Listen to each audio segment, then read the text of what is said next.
In today's tutorial, I'm going to show you how to enable boot logging on your Dell desktop computer, tablet, or laptop.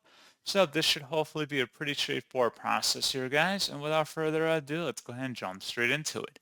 So what I have to do is open up the search menu, select the power icon, and then hold down the shift key on your keyboard and select restart.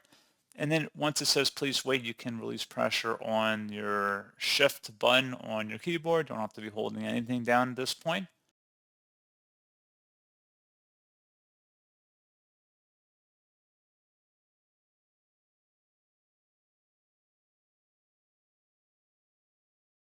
And now on this page, select the Troubleshoot button, and underneath Troubleshoot, select Advanced Options, and then select Startup Options, change Windows Startup Behavior, and then select the Restart option.